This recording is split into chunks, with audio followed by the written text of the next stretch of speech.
Estoy leyendo, partiendo de donde dejó de leer la hermana Doris, en Isaías 52, comenzando con el versículo 10. Y voy a leer hasta el último versículo del capítulo 53, porque es una sección, pero está atada a lo que leyó la hermana Doris antes. Y eso es lo que mucha gente no ve o no toma en cuenta. Versículo 10 del capítulo 52. Jehová desnudó su santo brazo ante los ojos de todas las naciones, y todos los confines de la tierra verán la salvación del Dios nuestro. Apartaos, apartaos, salid de allí, no toquéis cosa inmunda, salid de en medio de ella, purificaos los que lleváis los utensilios de Jehová. Porque no saldréis apresurados, ni iréis huyendo, porque Jehová irá delante de vosotros, y os congregará el Dios de Israel. He aquí que mi siervo será prosperado, será engrandecido y exaltado, y será puesto muy en alto. Como se asombraron de ti muchos, de tal manera fue desfigurado de los hombres su parecer, y su hermosura más que la de los hijos de los hombres. Así asombrará él a muchas naciones. Los reyes cerrarán ante él la boca, porque verán lo que nunca les fue contado y entenderán lo que jamás habían oído. ¿Quién ha creído a nuestro anuncio? ¿Y sobre quién se ha manifestado el brazo de Jehová? Subirá cual renuevo delante de él, y como raíz de tierra seca. No hay parecer en él ni hermosura. Le veremos, mas sin atractivo para que le deseemos. Despreciado y desechado entre los hombres, varón de dolores, experimentado en quebranto, y como que escondimos de él el rostro. Fue menospreciado y no lo estimamos. Ciertamente llevó él nuestras enfermedades y sufrió nuestros dolores, y nosotros le tuvimos por azotado, por herido de Dios y abatido. Mas él herido fue por nuestras rebeliones, molido por nuestros pecados. El castigo de nuestra paz fue sobre él, y por su llaga fuimos nosotros curados. Nosotros todos nos descarriamos como ovejas, cada cual se apartó por su camino, mas Jehová cargó en él el pecado de todos nosotros. Angustiado él y afligido, no abrió su boca. Como cordero fue llevado al matadero, y como oveja delante de sus trasquiladores, enmudeció y no abrió su boca. Por cárcel y por juicio fue quitado, y su generación, ¿quién la contará? Porque fue cortado de la tierra de los vivientes, y por la rebelión de mi pueblo fue herido. Y se dispuso con los impíos su sepultura, mas con los ricos fue en su muerte, aunque nunca hizo maldad, ni hubo engaño en su boca. Con todo eso Jehová quiso quebrantarlo, sujetándole a padecimiento. Cuando haya puesto su vida en expiación por el pecado, verá linaje, vivirá por largos días, y la voluntad de Jehová será en su mano prosperada. Verá el fruto de la aflicción de su alma y quedará satisfecho. Por su conocimiento justificará mi siervo justo a muchos, y llevará las iniquidades de ellos. Por tanto, yo le daré parte con los grandes, y con los fuertes repartirá despojos. Por cuanto derramó su vida hasta la muerte, y fue contado con los pecadores, habiendo él llevado el pecado de muchos y orado por los transgresores. Tremendo pasaje. Como dijimos al principio, hoy es el cuarto domingo de Adviento.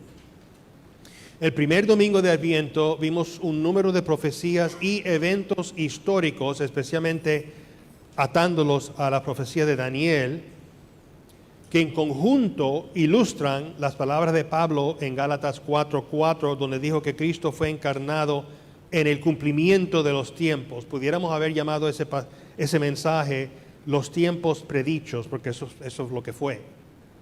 En el segundo domingo de Adviento vimos la profecía de Isaías, dada 7 siglos antes de la primera Navidad, donde el profeta predice que Cristo nacería de una virgen. Y vimos lo imprescindible que es el nacimiento de una virgen. Jesús nació tal como lo predijo Isaías y como lo confirmó Mateo en el capítulo 1. Ese mensaje lo llamamos el Hijo predicho. Los tiempos predichos, el Hijo predicho. Y el tercer domingo, el domingo pasado, consideramos la vida predicha. Vimos cómo los profetas, particularmente Isaías en el capítulo 42, pero hay otros también, predijeron la vida de Jesús 7 siglos antes de su nacimiento. ¿Cómo iba a ser su vida? Hoy, el cuarto domingo de Adviento, veremos la muerte predicha. Señor, que tu palabra sea provechosa para nuestras vidas y para el avance de tu reino. Espíritu Santo, sé tú el Maestro. En el nombre de Jesús. Amén. Hace un tiempo atrás, no me acuerdo, quizás 10 años, quizás 20 años, el tiempo pasa volando estos días. Hubo una publicación de esa que uno ve cuando va a pagar en Pueblo o Walmart, que le pidió a un número de celebridades, actores, actrices, llaman a todo el mundo actores hoy en día, lo siento, son actores y actrices, gente famosa, que predijeran lo que iba a ocurrir en los próximos 6 meses. Y dieron sus predicciones. No acertaron ni una, lo cual no nos debe sorprender. Hay matemáticos que han hecho calculaciones matemáticas de las probabilidades de cumplir estas predicciones, y son probabilidades, bueno, básicamente es imposible. Las profecías de Jesús, siglos antes, no 6 meses antes, siglos y siglos. Uno de los matemáticos trató de ilustrar lo que él estaba diciendo en cuanto a la probabilidad. Creo que en el caso era del nacimiento en Belén, si mal no recuerdo, pero todas aplican. Y él dijo, mira, si yo para cada 0 después del poder, no sé si se dice así en español, el poder del número, si pongo $1 de plata para cada 0, voy a cubrir la tierra y voy a llegar más de la luna. O sea que imposible.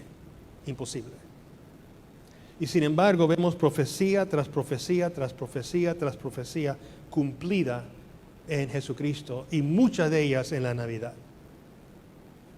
Vamos a ver primero, porque yo sé que algunos estamos pensando, yo mismo lo estaba pensando, y lo hablamos el año pasado, que esta profecía se cumplió según Mateo, cuando Jesús estaba sanando a la gente. Y es correcto, pero hay que verlo en contexto. Así que vamos a leer esa parte para limpiar la mesa de eso y entonces regresar a lo que es bien obvio de esta profecía.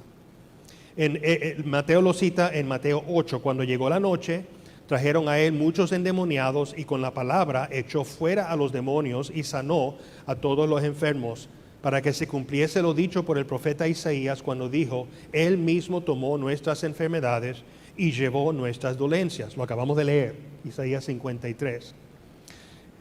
Mateo 8 y 9, nos presenta obras de Jesucristo que muestran que Él es Rey.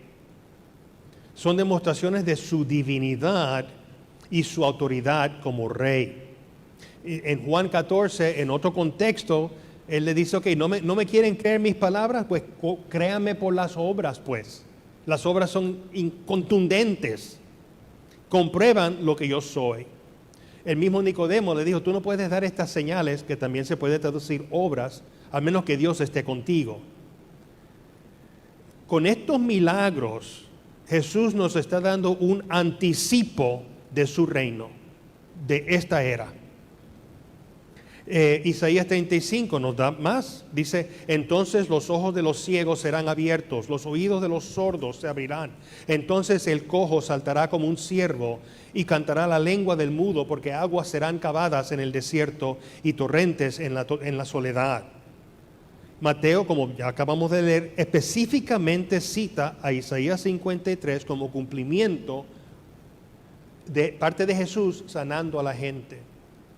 Ahora, todos sabemos, y lo acabamos de leer, que Isaías está también profetizando la obra vicaria de Jesucristo. Como Él murió en nuestro lugar, en el lugar de su pueblo. Y el Nuevo Testamento lo dice también, 1 de Pedro 2:24, quien llevó él mismo nuestros pecados en su cuerpo sobre el madero, para que nosotros, estando muertos a los pecados, vivamos a la justicia, y por cuya herida fuisteis sanados, porque vosotros erais como ovejas descarriadas, pero ahora habéis vuelto al pastor y obispo de vuestras almas. Una cita directamente de Isaías 53. Romanos 4, el cual fue entregado por nuestras transgresiones y resucitado para nuestra justificación, lo cual yo leo cada vez que confesamos nuestros pecados. Él nos ha salvado del pecado y de la muerte, pero Mateo cita este pasaje y lo refiere al aspecto entero de la salvación, lo cual incluye la salud de cuerpo y alma. En hebreo la palabra salvación es Yeshua. En griego es sotería, de donde sale la palabra nuestra soteriología. Ambas incluyen salud, buena salud. Jesús no solo fue a la cruz, acuérdense, Él fue vituperiado, Él fue azotado, Él fue gravemente herido antes de ser puesto sobre la cruz. Eso lo veremos en detalle en la pasión. Ahora, ¿por qué? O sea, si la muerte en la cruz era suficiente, entonces ¿por qué todo lo otro? El mejor comentario del Antiguo Testamento es el Nuevo Testamento. Ahí es donde se cumple.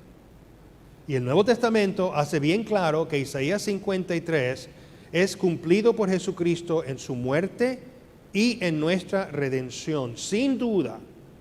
Por ejemplo, el famoso episodio de Felipe con el eunuco en Hechos 8, que estaba leyendo el eunuco, Isaías 50, lo que nosotros conocemos como Isaías 53. ¿Y qué hizo Felipe? Le predicó a Cristo. Y el eunuco conoció al Señor y fue bautizado de inmediato. Pero hay algo más. No hay ninguna duda de que Jesucristo ha traído muchísima sanidad a la tierra entera y el mundo jamás ha vuelto a ser el mismo. ¿Se acuerdan? No me acuerdo qué año fue, pero fueron años atrás. 2020 quizás, 2019. Tomamos una medio año, creo que fue, en la educación cristiana, educación de escuela dominical, y estudiamos el libro de James Kennedy, What if Jesus had never been born? ¿Y qué si Jesús jamás hubiese nacido? ¿Se acuerdan? Kennedy ya está con el Señor. Pero tremendo registro nos dejó ese hombre. Las grandes bendiciones que Jesús y los cristianos han traído a la tierra y a todos los pueblos. Por eso él tituló, ¿y si Jesús jamás hubiese nacido? ¿Qué estaríamos viendo hoy? Y había un capítulo 10, Sanidad de los enfermos es el título, y él nos daba dato tras dato del avance en la medicina, del cuidado de enfermos, de ricos y pobres, cómo los hospitales surgieron, por qué los cristianos por milenios se han dedicado a seguir el ejemplo de Jesucristo en buscar sanar a las personas.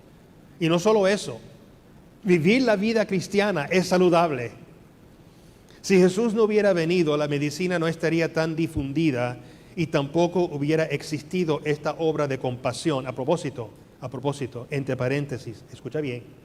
Si tú divorcias la medicina de Jesucristo, ¡ay de ti! Porque eso es lo que ha estado pasando en estas últimas 2 o 3 décadas. El problema no es Jesús. El problema es el hombre que ha divorciado a Cristo de la medicina. Ahí está el problema. Cristo nos dio la buena medicina. Es el hombre que la está mancillando. Y cristianos, si usted está llamado para la medicina, hijos, hay que empezar de nuevo, en mi opinión. Es mi opinión, es una opinión. Pero hay que empezar de nuevo siempre recordando que es Jesús el que sana. Es Jesús. Y regresemos a la medicina por la ciencia que nos dio Jesús, que también es otro capítulo en ese libro. De todos modos. Hablamos de la lepra, que es una lesión. Por ejemplo, uno perdía sentido en las extremidades. Y si uno se lesionaba una extremidad, no lo sentía, aunque estuviera en el fuego. Uno podía quemarse o cortarse o lo que sea, y perder la extremidad y darse cuenta después, ay caramba, ¿qué pasó con mi dedo? O con los dedos de mi pie. Ese es un tipo de lepra que requería cuarentena permanente. Habían excepciones, pero por lo general la persona era ostracizado, puesto en cuarentena. Era como una muerte en vida. Socialmente era un paría. Nadie te podía tocar, excepto los sacerdotes. Y por eso Jesús sí los tocaba, porque Él era el sumo sacerdote. El leproso sabía que en el capítulo 8 hay un incidente donde el leproso le dice, si tú quieres me puedes sanar. Y Jesús le dice, yo quiero, sé sano. Todo está dentro de la voluntad soberana de Dios. Cuando oramos es bueno seguir ese ejemplo, entre paréntesis. Señor, si tú quieres. Estuvimos orando por nuestro amigo Chris allá en Kalamazoo por meses y meses. Y Dios no quiso. Y está con el Señor. Tenemos ese consuelo. Pero siempre Él mismo lo decía, que sea la voluntad de Dios. Él hizo todo lo posible. Él hizo todo lo posible y recibió un buen tratado. Pero eso sí, yo no quiero sangre contaminada con ya tú sabes qué. Buen muchacho, él sabía lo que estaba pasando. Pablo, aguijón en la carne, Dios no lo sanó. ¿Y qué dijo Pablo? Mi gracia, Dios le dijo a Pablo, mi gracia es suficiente. Y Pablo responde, yo me glorío en mi enfermedad. Jesús, en Getsemaní, como veremos en la pasión, sea tu voluntad. Sea tu voluntad. Regresando a la lepra, quizás se acuerden de esto, en el 1869, Wellesley Bailey, un irlandés cristiano, navegó a la India para buscar una posición administrativa dentro del imperio inglés, pero en cuanto desembarcó, fue enfrentado con leprosos. Para él le parecía que era lo único que veía. Y voy a citarlo aquí. Cito, si acaso hay una obra cristiana en el mundo, es la obra de ir a estos pobres sufridores y traerles el consuelo del Evangelio. En ese entonces no había cura para la lepra.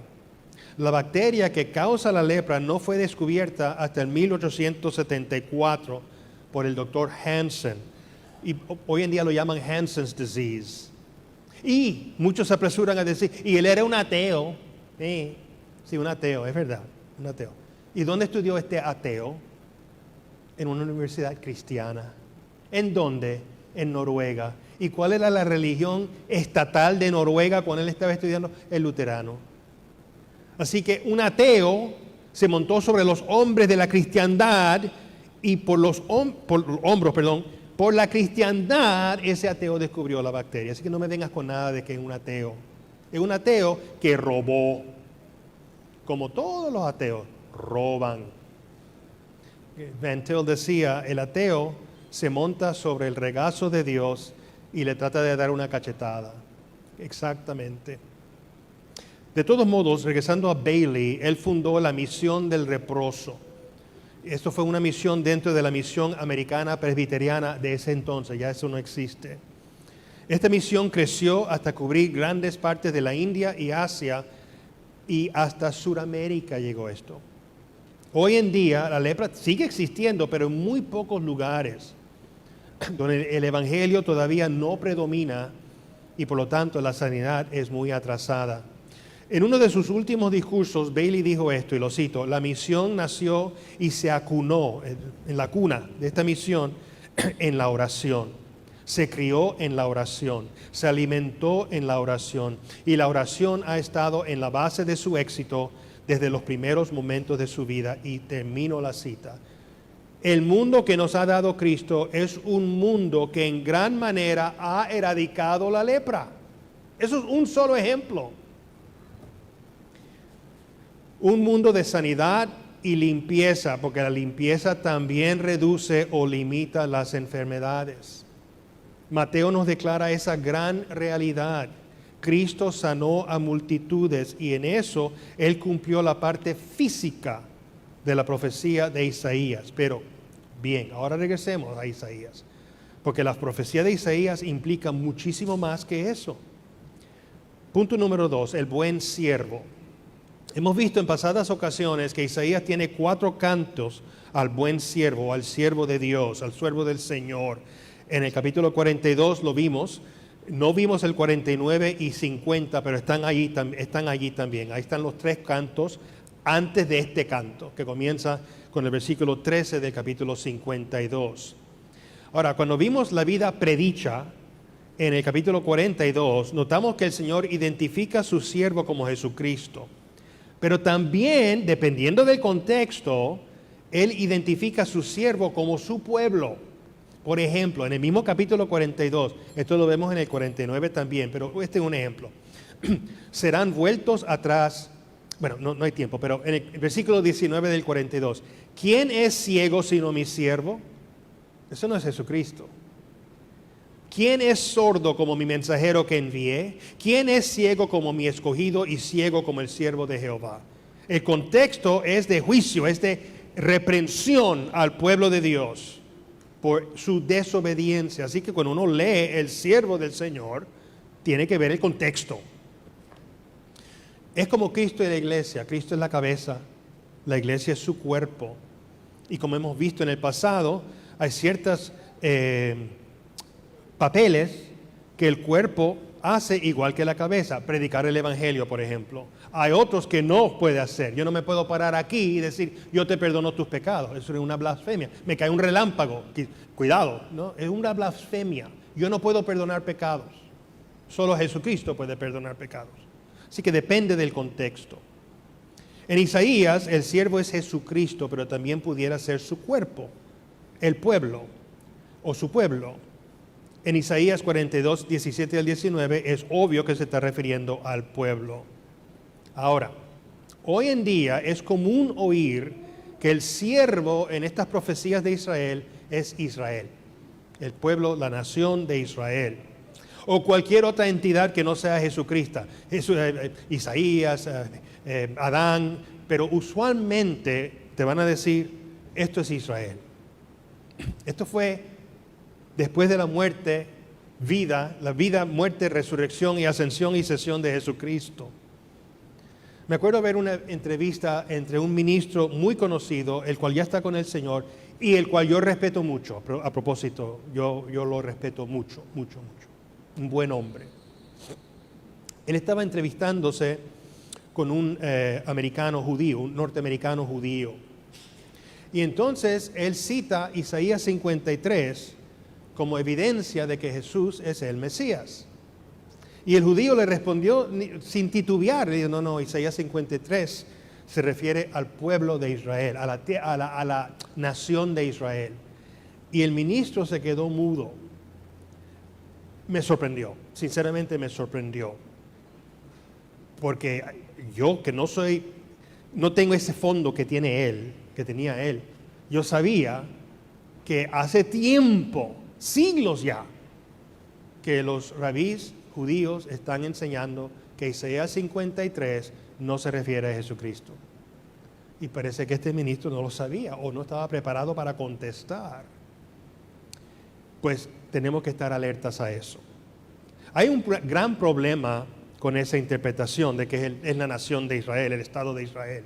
Históricamente, antes de Cristo, el siervo de Isaías siempre se entendía por los mismos judíos, sacerdotes, rabínicos, lo que sea, que se refería al Mesías. El Talmud, 500 antes de Cristo a 200 antes de Cristo, ahí está claramente que se veían como profecías mesiánicas. Entre el 200 antes de Cristo y el 100 antes de Cristo hubo una traducción del Antiguo Testamento al aramaico. Se llama el Targum aramaico. Voy a citar Isaías 52:13 según el aramaico de ese Targum. Mi siervo Mesías. Tan claro era que pusieron Mesías, lo cual no está en el hebreo, pero lo pusieron, está claro. No fue sino hasta el siglo XI, después de Cristo, en la Edad Media, que un rabí, Rashi, comenzó a afirmar de manera escolástica que el siervo es Israel. Pero sabemos que el siervo es Jesucristo. Y es importante notar que el contexto de Isaías 52 y 53 es el reino de Dios. No perdamos de vista esa realidad. 52:7 que leyó la hermana. La última palabra, tu Dios reina. Cuán hermosos son sobre los montes los pies del que trae alegres nuevas, del que anuncia la paz, del que trae nuevas del bien, del que publica salvación, del que dice a Sión, tu Dios reina. Y no solo eso, esta profecía se dirige a toda la tierra, no solo a un pedazo de tierra al lado del Mediterráneo. Isaías 2:2, no hay tiempo para ir allá, pero dice que acontecerá en los postreros de los tiempos que será confirmado el monte de la casa de Jehová, etcétera, etcétera, etcétera. Cuando usa lenguaje así, el cristiano tiene que pensar, postero de los tiempos, eso es ahora. Un solo ejemplo, porque no hay tiempo y el sermón no es para eso hoy, pero Hebreos 1, Dios, habiendo hablado muchas veces y de muchas maneras en otro tiempo a los padres por los profetas, en estos postreros días nos ha hablado por el Hijo. Y hay muchas citas del Nuevo Testamento que nos dice lo mismo. Estamos en los postreros días. Isaías está refiriéndose a esta era en la cual vivimos. Por lo tanto, cuando dice Sión, cuando dice Jerusalén, está hablando del cuerpo de nosotros, de la congregación, de la iglesia, del pueblo de Dios. Y si tenemos eso claro, todas estas profecías, no que se hacen bien fáciles de interpretar, no, pero nos ayuda a entender las profecías de Isaías. Estamos en la era cristiana de la cual Isaías en gran manera estaba profetizando. Versículo 10 del capítulo 52 dice, Jehová desnudó su santo brazo ante los ojos de, noten, todas las naciones. Todas las naciones y todos los confines de la tierra verán la salvación del Dios nuestro. Pablo en varias de sus epístolas dice, este evangelio se ha predicado por toda la tierra. Ahora hay que seguir predicándolo, porque dejamos de predicar. Y al dejar de predicar, ¿qué hace el hombre? Crea los aztecas allá en lo que ahora es México. Crea los caníbales y los sacrificadores humanos allá al norte de Europa, en 800 años antes de ahora. Eso es lo que pasa. Por lo tanto, hay que seguir predicando y seguir enseñando. Así que Isaías, al mencionar Sión y Jerusalén en el contexto de los postreros días, se refiere a nosotros. Se refiere a los creyentes.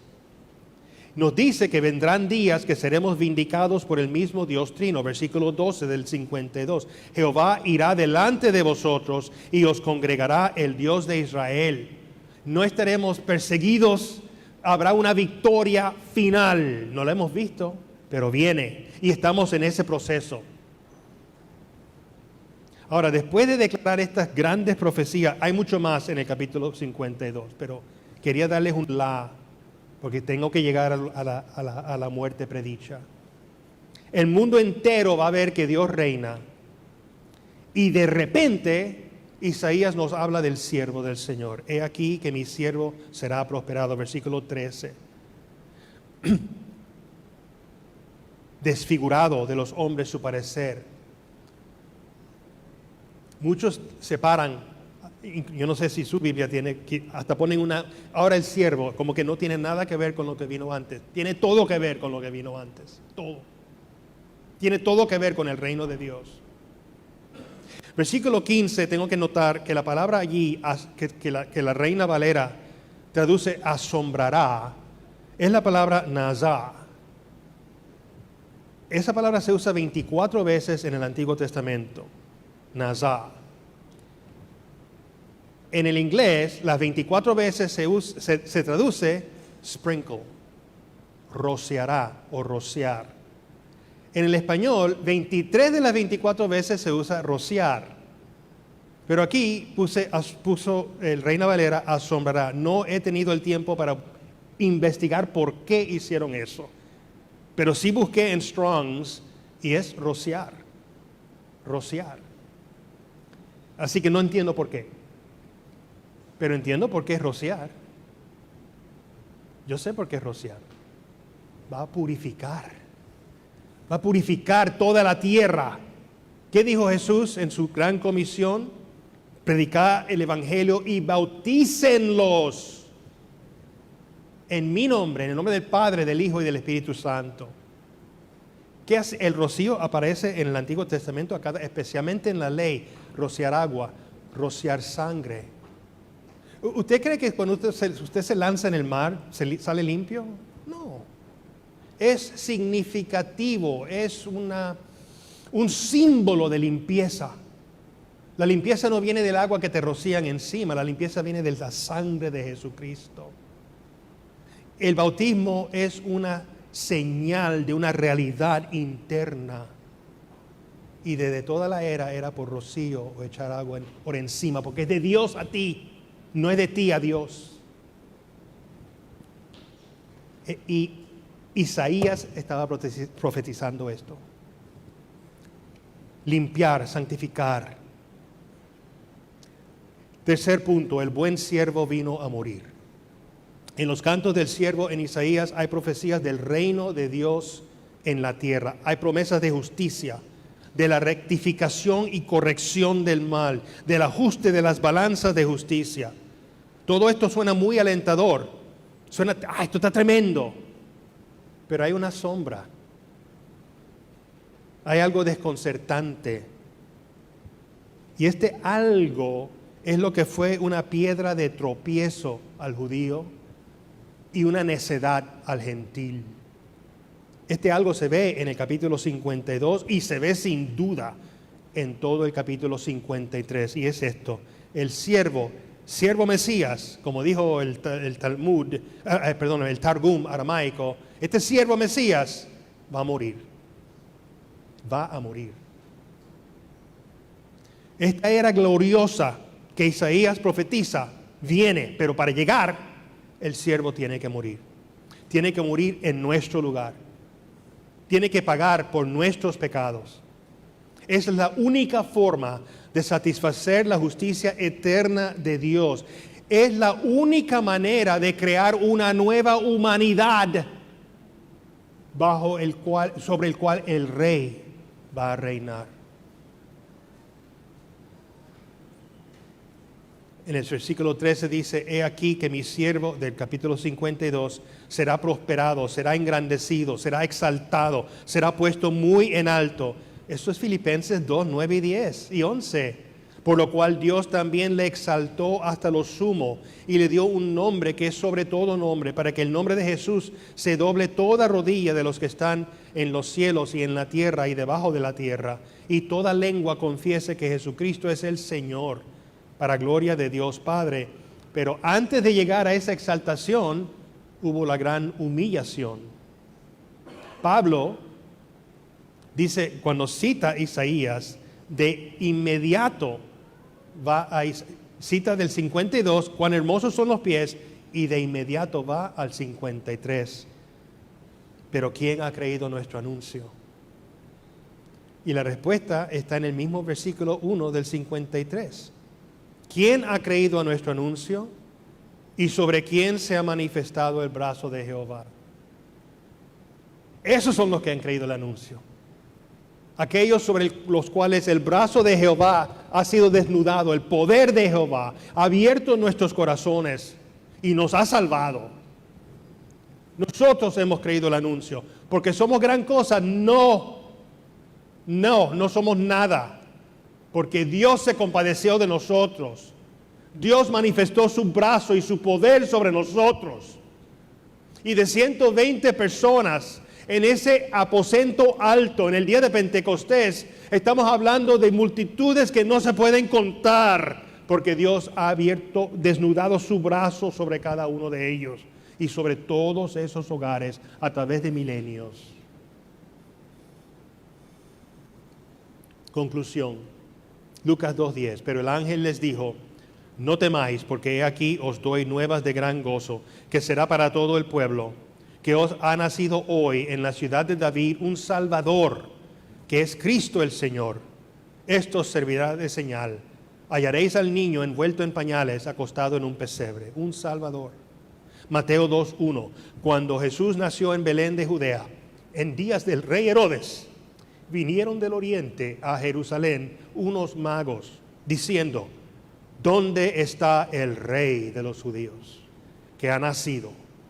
Porque su estrella hemos visto en el oriente y venimos a adorarle. Para ser rey de su pueblo es necesario que también sea el salvador de su pueblo. Para ser el salvador de su pueblo es necesario que sea el expiador del pecado de su pueblo. Y para ser el expiador del pecado de su pueblo es necesario que muera por los pecados de su pueblo. Isaías predijo el nacimiento del Hijo. Isaías predijo la vida del Hijo. Isaías predijo la muerte del Hijo. Y al profetizar que el siervo sería grandemente exaltado y puesto en alto, lo cual Pablo también nos dice en Filipenses 2, Isaías predijo la resurrección y exaltación del Hijo 7 siglos antes. Sí, por eso pudimos cantar gloria a Dios en las alturas. Amén y amén. En el nombre del Padre, del Hijo y del Espíritu Santo. Amén. Oh mi Dios, alabado y glorificado y santificado sea tu nombre. Hay verdades y misterios aquí que jamás podremos sondear, pero nos gozamos en estudiarlos y considerarlos con cada oportunidad que nos das. Gracias, Señor Jesús. ¿Qué más podemos decir? Gracias por dar tu vida en nuestro lugar, morir por nuestros pecados, no los tuyos, por nuestra culpa, y hacernos nuevas criaturas, una nueva humanidad. Gracias. En el nombre de Jesús. Amén.